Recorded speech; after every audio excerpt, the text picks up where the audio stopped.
Hello there, this is LEGO Dynasty, and today I'm bringing my review of the LEGO Marvel Captain America's Shield. It is set number 76262 because of 3,128 pieces and is rated ages 18 and up. Now this set has retired and is mostly sold out in LEGO stores and on LEGO.com, but for instance, I have seen it on sale or available for purchase on Amazon Canada. So it might be available, but it does originally retail for $199.99 in the US and $259.99 in Canada. So without further ado, let's kick off this review, starting with the box. Now taking a look at the box, and as you can see, mine is just a little bit beat up. I bought mine, not used, but open box. And so the bags were all sealed, but the box was really beat up. I believe the previous owner of the set bought it off Amazon, is what they said. And it was just completely torn up and destroyed. So I actually got a little bit of a deal on mine. So I didn't spend the $260 Canadian, which I'm quite happy about, considering, you know, the damaged box.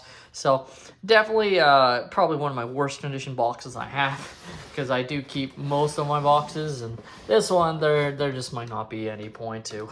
But take a look at the back. You can see the shield front and center, which looks awesome. You can see shots from, I believe, the first Avenger, which looks pretty nice, and then the shield itself from promotional images from the first Avenger. You also have the dimensions, which is 48 centimeters or 18.5 inches tall, and then 47 centimeters or 18.5 inches across. So it is definitely quite a large set, and definitely will require a lot of space in order to display it. And taking a look at the manual, you do have the shield front and center, which is a rendered image. Though the 18 plus style boxes I just find don't look as bad on their manuals. They look a little bit more better than play sets, so that's nice. Being an 18 plus set though, you do have a nice write-up, so to the first Avenger, etc., and just more of the same shots we saw, showcasing some of the building process, which looks pretty nice. And then even more write-up, like this is definitely a little bit more write-up than what we're used to, but you can kind of see how the building process goes. It is definitely a very repetitive building process. It is a lot of building 40 of this, 40 of that, and then applying it all at the same time. So it can get a little bit, you know, mind-numbing is how I describe it. And normally I don't really bring up building experiences unless it's very notable, and this one is to me, so it's definitely one that can get kind of boring, but the finished product does look absolutely incredible. Here we have the extra pieces I was left with following the build, and overall for a set of this size, not a lot. Like sometimes I'll be surprised by the amount I get for the set, and then this one, you know, really not that much, you know. But it kind of makes sense, like they wouldn't give extras of any of the big plates, and that's the majority of the set. So there's not a lot of little pieces that would get extras, so overall a nice, like at the end of the day, all of this is free that you can add to your collection. Now take a look at our minifigure. It is Captain America, and really my main gripe with him is he's so undetailed. No arm printing or leg printing. Like the torso print is excellent. The shield is normal. He's got Mjolnir, which is kind of interesting since this does seem to be a first Avengers set, not a Avengers Endgame set, but that's fine, I guess. Back printing looks awesome as well. And you can see he does have his, you know, chin strap printing, but then also his regular printed face. And you are actually given his hairpiece, which is pretty nice here to add to him. So that's definitely great.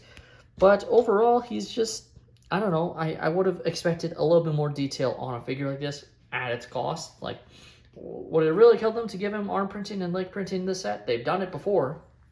Now taking a look at the shield itself on its stand, and it just looks absolutely incredible. You can see, you know, all the different parts that are being used here, which looks fantastic. How they created the star, for instance, is really cool. All the part usage here, that's pretty awesome. You see the different parts here.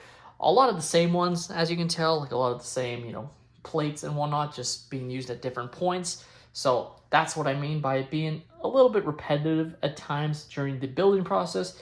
But again, the finished product looks absolutely incredible. Now, you can't you can pull the shield off the stand, of course.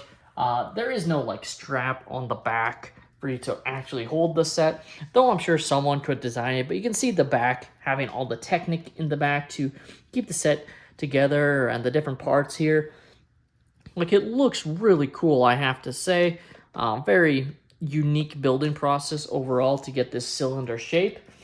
But overall, like, that's kind of it. Like, there's no way for you to, like, have a strap, essentially. Like, I don't think you could design something that would be that strong, because the shield is quite heavy. I mean, this is probably, you know, it's over 3,000 pieces. This is probably 2,800, 2,900 of the pieces here. So it is quite a heavy and solid build overall there.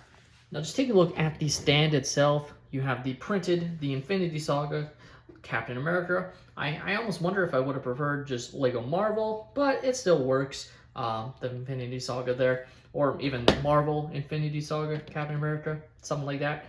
You see the part users that went into the stand. You know, it's a very simple build, like the red strip that they have here, just kind of fun detail there, but still looks really awesome overall. You know, at the end of the day, it's a stand that holds the set quite well, and that's it. And just again, getting a bird's eye view of the set itself. You know, you can display it like this if you want. I mean, I'm sure some people have designed ways to attach it to walls, so you don't need the stand, which would probably be okay as long as it was properly secured. But me personally, I'm going to keep it on the stand, but you can have it displayed like this on the centerpiece of a coffee table, for instance, if you wanted to. Definitely looks pretty cool. And just showing how you place it back onto the stand as I avoid my light. Very simple, like it's not very hard at all. You just place it on like so, and then it's in position.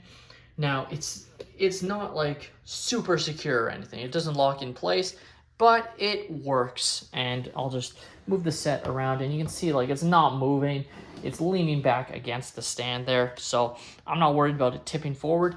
You definitely want to have it in a like shelf that is like secured to your wall, I think, just to be on the safe side, because you just never know, because it is, again, quite top heavy. So I have it in a Billy bookshelf that's been screwed into my wall, for instance, and it's not going anywhere. So I'm not worried about that. But just something to keep in mind for sure is you want it to be in something that is secured just in case, because it can definitely add a lot of weight. And because of how the stand is built, it does sit out quite far on the stand. So that means if it's on a shelf, it's going to be closer to the end of the shelf, and, you know, could just with its weight push a shelf over, like it is that heavy, or, you know, just going to be a lot more top heavy than a normal Lego Star or Lego set. And just showing the shield next to some of the gauntlets here. So with the Infinity and Nano gauntlets, and then even showing it next to the Thor's hammer. That's not on its display stand, but you can see how, you know, big the shield is in comparison. And it's definitely a set that looks really cool next to these other sets, I have to say. The Lego Captain America shield is a great Lego Marvel set, and I'm quite sorry to see it go so soon into its lifespan. It, to me, is definitely a, you know, set that I would pick up sooner than later, because I just think it's going to be absolutely very expensive in retirement, because it is just so unique. And realistically, like, it's very fair for its retail price. So I can just only imagine what the set is going to go for in even just a year from now. Like, I think this is going to be an extremely popular set in retirement. So it's a set to pick up now before it gets, you know, even more expensive in the future, in my opinion. Let me know your guys' thoughts on the Lego Captain America shield in the comments down below. Have you guys picked up the set, or are you planning to? Let me know. Please leave a like and subscribe if you have enjoyed, and have a great day, everyone.